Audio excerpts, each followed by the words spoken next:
The Cursed Drum, a song that summoned ghosts Part 2. Tano's small hands pounded the shadowy drum, and with each beat, the village slipped further into a nightmare. Boom. Boom. Boom. The villagers' bodies twitched and jerked, their feet moving against their will. Their eyes were lifeless, their mouths whispering an eerie, forgotten language. The spirits had returned, not as ghosts, but as masters. Amani clenched her fists. She had to stop this. She turned to the chief, but he was already lost, his body swaying like a puppet on invisible strings. The storm howled, and the shadow figure loomed over them all, its grin stretching wider. "The song is eternal," it whispered. "The dead will dance, and soon. So will the world." Amani's heart pounded. Fire had destroyed the drum before, but this was different. The curse had grown. It had taken root in Tano's body, in his soul. She had only one choice. She had to break the drummer.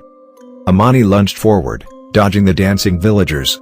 Her feet burned as if invisible hands tried to drag her into the rhythm, but she fought through it. "Tano," she shouted, reaching for him. The boy's head snapped up. His eyes were black voids. His lips curled into a chilling smile. "You can't stop the song," he said, his voice layered with 1,000 others. "It plays through me now." His hands struck the drum harder. Boom. Boom. Boom. The air rippled. The earth cracked. The spirits laughed. Amani's legs buckled. The shadows wrapped around her like hungry snakes, whispering, pulling her closer, demanding she join the dance. Her body wanted to obey.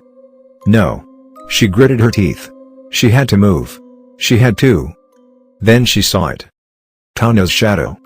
It stretched unnaturally long, writhing like a living thing. It was connected to the drum, its shape pulsing with each beat. The curse wasn't just in the drum. It was in the shadow. Amani reached down, grabbed a sharp rock, and with all her strength, remains. That night, a storm rolled in. Not of rain, but of sound. The wind carried a rhythm, boom, boom, boom. Soft at first, then louder. Amani clutched her ears, her heart pounding. Then the ground split. From the earth, smoke rose, twisting, shaping into something not human. A figure formed, tall, with hollow eyes and a mouth that stretched in an eternal grin. Its fingers were long, bony, and dripping with darkness. The villagers screamed as the figure laughed. "You thought fire could end the song?" it whispered. "Foolish mortals." The cursed drum had been destroyed, but the music had found a new home. Tano stepped forward. His eyes were empty, his body stiff. His small hands gripped a drum, a new drum, made of shadows. And he played. Boom. Boom. Boom. The village froze. Their eyes rolled back. Their bodies stiffened. Their feet moved against their will. The dead had returned, and they were calling the living to join them. Amani fought the pull, but the song was stronger now, woven into flesh and blood. She looked at Tano, the boy who was no longer a boy, and saw her doom. The drum was never cursed. The song itself was alive. And it would never stop.